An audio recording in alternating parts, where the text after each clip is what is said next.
This is Optimal Relationships Daily, episode 1475. Should you be with an introvert or an extrovert? By Jenn Granneman of introvertdear.com. Hello, everybody, and welcome to ORD. This is the show that's all about improving your relationships one day at a time, about 10 minutes at a time, through the narration of articles written by therapists, coaches, authors, bloggers, and the like. I'm your host and narrator, Greg Audino. Thanking you so much for joining today.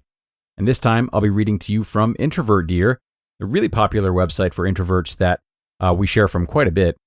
And one of the site's founders, Jenn Granneman, has a post about what to keep in mind when dating either introverts or extroverts. So let's get to the reading now and optimize your life. Should you be with an introvert or an extrovert? By Jenn Granneman of introvertdear.com. As an introvert, should you be with an extrovert or with a fellow introvert? To answer that, ask yourself what you want to get out of the relationship. Quote, yes, birds of a feather flock together, and yes, opposites attract. End quote, writes author and Psychology Today blogger Sophia Dembling in her new book, Introverts in Love, The Quiet Way to Happily Ever After. Both temperaments bring their own benefits and challenges. So before you commit, consider these things. When an introvert dates an extrovert, you'll have a built-in social circle. Sometimes introverts find it difficult to make friends, especially introverts who are uncomfortable in large groups or who struggle to overcome shyness or make small talk. Your extrovert is probably skilled at meeting and connecting with people, which means you'll benefit too. Things will happen. Extroverts are action-oriented.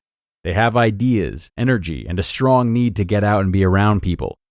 Your extrovert will stir you from your cozy introvert cocoon at home and get you to experience life in a way you may have never experienced on your own. You'll complement each other. You'll have a yin-yang thing. Quote, an extrovert can get you out of the house for some outdoor fun. You can help the extrovert pause and notice how the trees look against the blue of the sky. An extrovert can get things out on the table for discussion. You can bring analysis and nuance to the discussion. End quote, writes Dembling. Your extrovert won't be afraid of conflict. Extroverts excel at articulating their thoughts, sometimes to the chagrin of introverts, every thought that crosses their mind, no matter how seemingly insignificant, a sort of running commentary on life. The good news is, with extroverts, there aren't guessing games. They don't expect their partner to read their mind, and they don't bottle up thoughts and feelings like introverts sometimes do. If your extrovert wants something or is upset, you'll know. Quote, extroverts are great at getting things out on the table, which means conflict gets handled. End quote, Dembling tells ID. Quote, of course you'll have to decide between whether you need time between an issue being raised and further discussion. Some introverts appreciate an extrovert who drags things out of them. Others appreciate an extroverted partner who gives them time to process an issue before further discussion. But it's generally a good thing to be with someone who is unafraid of conflict. End quote. You may have to work harder to have alone time. One of the biggest challenges is to balance your need for alone time with your extrovert's innate need to socialize. Quote, sometimes it's hard for extroverts to understand that you don't need quiet time to get away from them, but because you need quiet time. It's not personal. End quote, says Dembling. Not getting enough solitude might cause tension in your relationship. You may suddenly find yourself feeling cranky and resentful toward your partner for no good reason. Quote, sometimes all it takes is an evening, a Saturday, even a few hours of solitude to recalibrate. End quote, writes Dembling. Quote, having a room of your own can help, especially if you feel comfortable closing the door. End quote. You may have to speak up more. We introverts can be guilty sometimes of leaving others to guess what we want. Quote, it's important that introverts understand that it is our responsibility to articulate our needs. End quote. Dembling says, quote, you need to speak up in a way that is clear and loving, and catch yourself if you find you're being passive-aggressive. End quote. When an introvert dates a fellow introvert, your partner will get you. Of course, there will be things that you and your introverted partner don't see eye to eye on, but for the most part, another introvert will more easily understand you and your needs. Quote, another introvert fully understands your need for quiet time to recharge, and will likely join you in companionable silence, or not take it personally if you need alone time. End quote. Demling says, no running commentary. The only running commentary will be in you and your introverted partner's heads, respectively, and you don't have to listen to that. Another introvert will understand that the two of you can feel close even in silence. Your partner won't pressure you to socialize. That means no obligation to go out on the town every Saturday night. You'll have a companion for quiet fun. Quote, you're likely to enjoy similar activities, whether they're long hikes, listening only to birds, long evenings on the couch with a book, or long weekends in the house binge-watching Game of Thrones. End quote. Demling says, it's not that extroverts don't enjoy these things, it's that their appetite for these activities is quickly satisfied, and then they're ready to get social. You might become isolated. You and your introverted partner may want to go out, but neither of you has the drive or energy to plan an outing. One way to avoid this is to take turns playing the extrovert.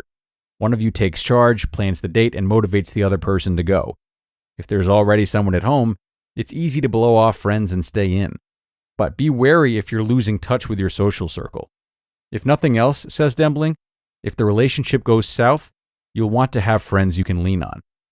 Quote, and one introvert I spoke to for the book whose relationship had just ended badly pointed out that if she had brought him around her friends instead of keeping the relationship all introverted, her friends might have spotted the potential problems before she did and helped her see them before she was in too deep. End quote, says Demling. You may have to work harder to spend time together.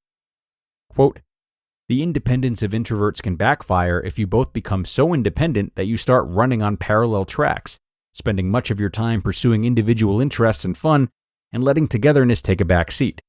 End quote, writes Demling.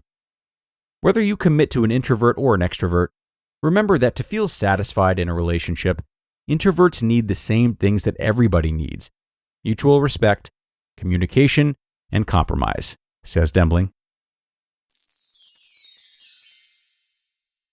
You just listened to the post titled, Should You Be with an Introvert or an Extrovert? By Jenn Granneman of introvertdear.com. And thanks so much to Jenn for this, as well as to Sophia Demling, as her work clearly influenced a lot of this post.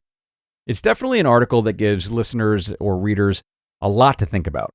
But I really want to stress the importance of seeing nuance, both in what it means to be an extrovert or an introvert, as well as what it means to be in a satisfying relationship. While Introvert Dear is a wonderful site for providing education about and refuge for introverts, it's critical to remember that there's no such thing as a complete introvert or a complete extrovert. There are, of course, extenuating circumstances, situations in which we might display behavior that's more common of the other type, and the possibility that one may gradually shift between types. So see this post as a guide when it comes to understanding what it's like to date each type, but don't take it as a gospel. And also bear in mind that there's a lot more to consider when it comes to what to base a relationship upon than what's referenced in this post. Though, like I said, what Jenn has brought up here are really important factors to consider. So I'll leave you with that, everyone. Thank you so much for being here and staying with me until the end. I hope you enjoyed today's post, and I hope to see you again tomorrow for more. That's where your optimal life awaits.